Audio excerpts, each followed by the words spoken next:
Renungan Prapaskah, hari ke-6, Selasa sesudah Rabu Abu, 11 Maret 2025. Lukas 9 ayat 28-31.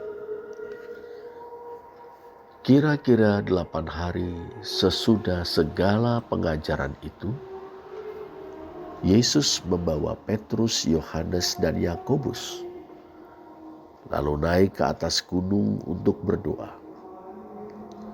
Ketika ia sedang berdoa, rupa wajahnya berubah dan pakaiannya menjadi putih berkilau-kilauan. Dan tampaklah 2 orang berbicara dengan dia, yaitu Musa dan Elia. Keduanya menampakkan diri dalam kemuliaan dan berbicara tentang tujuan kepergiannya yang akan digenapinya di Yerusalem. Saudara, kita barusan membaca tentang transfigurasi Yesus. Itulah peristiwa penyingkapan kemuliaan Yesus kepada ketiga orang muridnya, Petrus, Yohanes, dan Yakobus. Bagian Alkitab ini menyediakan permenungan yang mendalam tentang bagaimana kemuliaan Allah diwahyukan dalam Kristus yang menegaskan dirinya sebagai penggenapan Taurat dan nabi-nabi. Yesus mengajak ketiga muridnya mendaki gunung untuk berdoa. Ketika ia berdoa, penampakannya berubah, wajahnya berbeda, pakaiannya putih bercahaya. Perubahan ini bukan semata-mata lahiriah. Itu merupakan suatu pewahyuan tentang natur atau jati diri ilahi Yesus. Ini menggemakan perjumpaan-perjumpaan dengan yang ilahi dalam perjanjian lama, di mana kemuliaan Allah diwahyukan. Misalnya, Musa di Gunung Sinai dalam Keluaran 34 ayat 29 dan 30. Namun, berbeda dengan Musa yang wajahnya mencerminkan kemuliaan Allah. Yesus memancarkan kemuliaan ilahi dari dalam dirinya sendiri. Itu memperlihatkan bahwa dialah terang atau cahaya ilahi itu sendiri. Penampakan Musa dan Elia mewakili Taurat dan nabi-nabi. Keduanya, yakni Taurat dan nabi-nabi, digenapi dalam Yesus. Percakapan mereka dengan Yesus tentang keluarannya. Dalam bahasa Yunani, kata yang digunakan adalah Exodus, yang akan digenapi di Yerusalem. Itu menunjukkan misinya, yakni salib dan kebangkitan.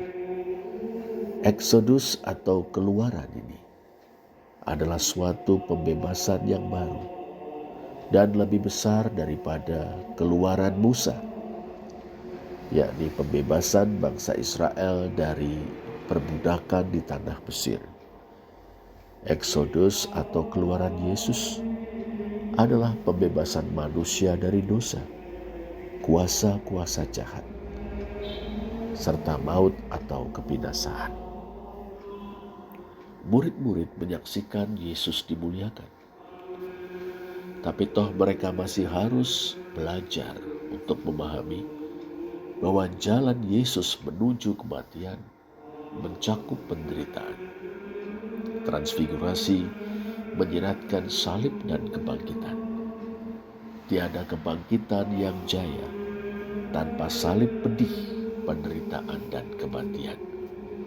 Bahwa pewahyuan yang sejati tentang kemuliaan Allah tidak hanya terjadi dalam momen-momen kejayaan dan kemegahan, tapi juga dalam penderitaan dan kematian.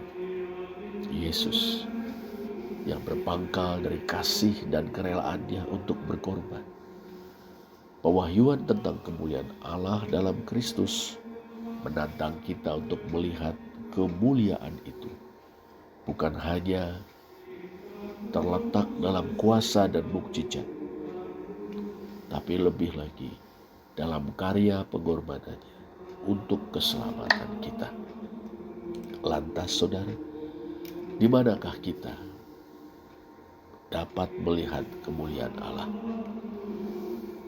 Para murid melihat kemuliaan Allah, kemuliaan Yesus di gunung.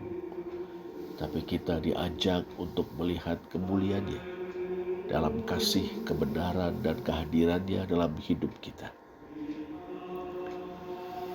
Apakah kita mendengarkan Yesus? Dalam Lukas 9 ayat 35, Allah Sang Bapa menyatakan, "Inilah anakku yang kupilih, dengarkanlah dia." Pewahyuan Kristus memanggil kita pada ketaatan dan kemuridan yang lebih mendalam. Lalu bagaimanakah kita mencerminkan kemuliaan Allah? Sebagai orang percaya, kita diubahkan menjadi serupa dengan gambar Kristus, citra Kristus. 2 Korintus 3 ayat 18.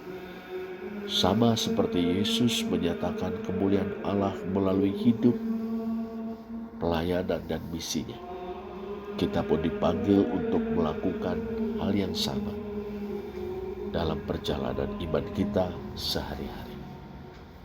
Transfigurasi, saudara, meyakinkan kita bahwa Yesus bukan sekedar guru atau nabi.